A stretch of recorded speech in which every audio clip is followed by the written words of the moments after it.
Hi, class. I've been getting a lot of questions lately about Google, artificial intelligence, AI, Google Scholar, ChatGPT, Grammarly, Wordtune, and any types of phrasing programs that use generative AI. So I wanted to go over this with you. Start out from the very beginning. I want you to know my expectations, my policy, my class policy, and I want to share a little bit about the why behind what I'm asking you to do. First of all, I am asking you to not use Google, not use Google Scholar. Don't use Google to get an idea of what someone else did on the assignment. Don't use Google Scholar to find any other work outside of what you've got through the GCU library. In our classroom, in Halo's classroom, you've got everything that you need. You've got access to the textbook, the topic overview. You've got access to all the scholarly works in the library unless otherwise noted in the assignment. And most of the assignments, they don't ask you to go online and to do searches. You can find everything you need in the classroom. And currently, I know that artificial intelligence is still somewhat new and it will have been around for a while, but it's only been a couple of months, maybe a year, since it all really started coming out. And we all have a policy across the board about how to use AI properly. It's really not okay, not appropriate to use it in this classroom. And it's really up to the professor about how it's used. And so here's the thing with AI use in Christian worldview class, using Grammarly, Wordtune, ChatGPT, Cactus, chatbots. They have this thing called generative AI where you put in a prompt. If somebody doesn't know what AI is, Bing or Copilot does this. You put in a prompt and it will create the stuff that actually significantly misses Christian worldview. I have seen enough of it to know how to decipher its use in your assignments, and it's painfully obvious to me and probably to your peers as well. If you are using it in the discussion forum, no, they just might not say anything because there are various hallmarks when you're using AI. The thing is that when you use it, it's not just pulling from your brain like you would normally do when you're writing, but it is taking stuff from the internet that is not its own, and it is using it. It's combining it all together in an algorithm that is specific to the prompt.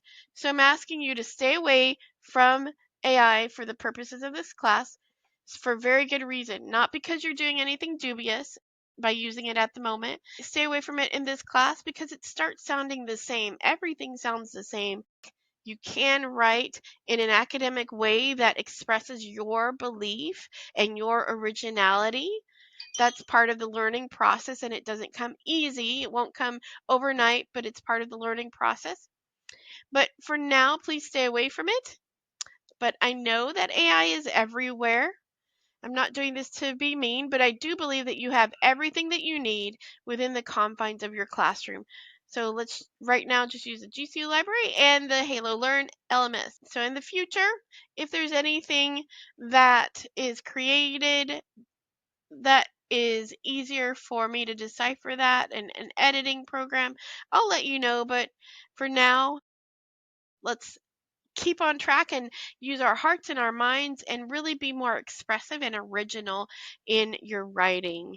So if you have any questions, let me know. You've got the Bible and the other sources listed, and LopesWrite. If you remember in the welcome video, I go over how to use LopesWrite. It actually edits your work and it highlights it so you can update those edits. You go in and make those edits yourself. So I'd like for you to use critical thinking and learn how to edit things on your own without having to regenerate something and just stick it in there or have something else do it for you. So I want you to think. I just want you to know that this class is not looking for perfection. In fact, I'm looking for you to be open and interact with the material in an academic way. And I know many of my students come from backgrounds where maybe they are the first ones in university, or it's been 20 plus years since they've been in college and they've been working and they're in the workforce, or you feel like you don't have the time or the academic scholarship to be at GCU. Well, let me just assure you that you are good enough. You can do it. You are smart enough. I believe in you. I know that you can do it, and I know that you can create time and you have integrity in your work, you can learn. And all these tools, AI is just a tool to make things go faster, but in the process of making things go faster, it shortcuts your education and the benefits that we are providing to you to help you grow and learn how to get along in the Christian worldview and how to understand it better and how to be a better you, actually. So I don't think AI is necessarily evil. I don't think that it's bad, but if you're using it in a way that is generating work, the then it comes out, it doesn't sound like you, even editing, even if it does sound like you or has your tone and it's not yours, you didn't take the time to write it and do the learning process. Again, you're here to learn integrity. Part of the academic integrity is writing the work yourself for each assignment, not using your previous assignments, either because each topic asks for new, fresh insight. So, integrity and Christian worldview. If you have any questions, come to me. I'm here to help you. What I'm looking for is critical thinking skills to develop in you, and I'm going to do all I can to help you with that. Thanks so much for watching.